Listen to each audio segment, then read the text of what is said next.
Price the lord. Good news, ಶುಭ ವಾರ್ತೆಗೆ ನಿಮ್ಮೆಲ್ಲರನ್ನು ಕೂಡ ಈ ಮುಂಚಾನೆ ಸಭೆಯಲ್ಲಿ ಸ್ವಾಗತಿಸುವವನಾಗಿದ್ದೇನೆ. ಈ ದಿನದ ವಾಕ್ಯ ಭಾಗಕ್ಕಾಗಿ ನೆಹೆಮಿಯ 8ನೇ ಅಧ್ಯಾಯ 9ನೇ ವಚನವನ್ನ ತೆಗೆದುಕೊಂಡಿದ್ದೇವೆ. ಈ ವಾಕ್ಯ ಹೇಳ್ತಾ, ಈ ದಿನವು ನಿಮ್ಮ ದೇವರಾದ ಯೆಹೋವನಿಗೆ ಪರಿಶುದ್ಧ ದಿನವಾಗಿರುವುದರಿಂದ ನೀವು ದುಃಖಿಸುತ್ತಾ ಅಳುತ್ತಾ ಇರಬೇಡಿರಿ ಎಂಬುದಾಗಿ. ಪ್ರಿಯರೇ, ದೇವರು ಪ್ರತಿಯೊಂದು ದಿನವನ್ನ ಪರಿಶುದ್ಧವಾಗಿ ಮಾರ್ಪಡಿಸಿದ.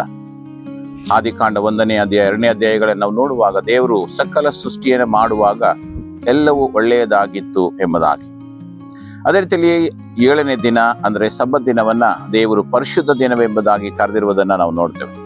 ದೇವರ ವಾಕ್ಯ ಹೇಳ್ತದೆ, ಇದು ನಿಮ್ಮ ದೇವರಾದ ಯೆಹೋವನಿಗೆ ಪರಿಶುದ್ಧ ದಿನವಾಗಿರುವುದರಿಂದ ನೀವು ದುಃಖಿಸುತ್ತಾ ಅಳುತ್ತಾ ಇರಬೇಡ್ರಿ ಎಂಬುದಾಗಿ. ಹೌದು ಪ್ರಿಯರೇ, ನಾವು ಅನೇಕ ಸಾರಿ ದೇವರನ್ನ ಆರಾಧಿಸುವಾಗ, ದೇವರ ಆಲಯದಲ್ಲಿ ನಾವು ಆತನನ್ನು ಆರಾಧಿಸುವಾಗ ನಾವು ಅಳುವಂತವರಾಗಿದ್ದೇವೆ, ಗೋಳಾಡುವಂತವರಾಗಿದ್ದೇವೆ, ಕಣ್ಣೀರು ಸುರಿಸುವಂತವರಾಗಿದ್ದೇವೆ. ದೇವರ ವಾಕ್ಯದಲ್ಲಿ ಹೇಳ್ತಾ ಇದೆ, ಇದು ಪರಿಶುದ್ಧ ದಿನವಾಗಿರುವುದರಿಂದ ನೀವು ದುಃಖಿಸುತ್ತಾ ಅಳುತ್ತಾ ಇರಬೇಡ್ರಿ ಎಂಬುದಾಗಿ. ಏಕೆಂದ್ರೆ ಆ ದಿನ ಸಂತೋಷವನ್ನು ಕೊಡುವಂತ ದಿನ, ಆ ದಿನ ಸಮಾಧಾನವನ್ನು ಕೊಡುವಂತ ದಿನ, ಆ ದಿನ ದೇವರು ವಿಶ್ರಾಂತಿ ತೆಗೆದುಕೊಂಡಂತ ದಿನ, ದೇವರು ಆ ದಿನದಲ್ಲಿ ನಮ್ಮೆಲ್ಲರನ್ನು ಕೂಡ ಆತನ ಸನ್ನಿಧಾನಕ್ಕೆ ಕರೆತರುವಂತ ದಿನ.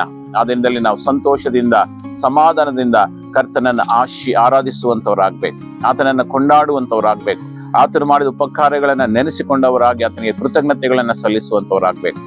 ಆ ಕಾರಣದಿಂದ ದೇವರು ಈ ವಾಕ್ಯದ ಹೇಳ್ತಾನೆ, ನೀವು ದುಃಖಿಸುತ್ತಾ ಅಳಬೇಡ್ರಿ ಎಂಬುದಾಗಿ.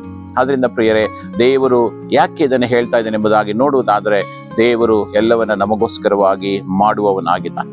ದೇವರು ಎಲ್ಲವನ್ನ ಜಯಿಸುವವನಾಗಿದ್ದಾನೆ, ನಮಗೆ ಜಯವನ್ನು ಕೊಡುವವನಾಗಿದ್ದಾನೆ, ನಮ್ಮನ್ನು ಸಂತೈಸುವವನಾಗಿದ್ದಾನೆ, ನಮ್ಮ ದುಃಖಗಳನ್ನು ತೆಗೆದು ಹಾಕುವವನಾಗಿದ್ದಾನೆ. ಆದ್ರಿಂದ ಪ್ರಿಯರೇ, ನಾವು ದೇವರ ಮಕ್ಕಳಾಗಿರುವ ಕಾರಣದಿಂದ ನಾವು ದುಃಖಿಸುತ್ತಾ ಅಳುವುದು ಬೇಡ. ದೇವರು ತಾನೇ ನಮ್ಮೆಲ್ಲರನ್ನ ಸಂತೋಷ ಪಡಿಸುವವನಾಗಿದ್ದಾನೆ, ಸಮಾಧಾನ ಕೊಡುವವನಾಗಿದ್ದಾನೆ, ನಿಮ್ಮ ಪರಿಸ್ಥಿತಿಗಳನ್ನ ಬದಲಾಯಿಸುವವನಾಗಿದ್ದಾನೆ.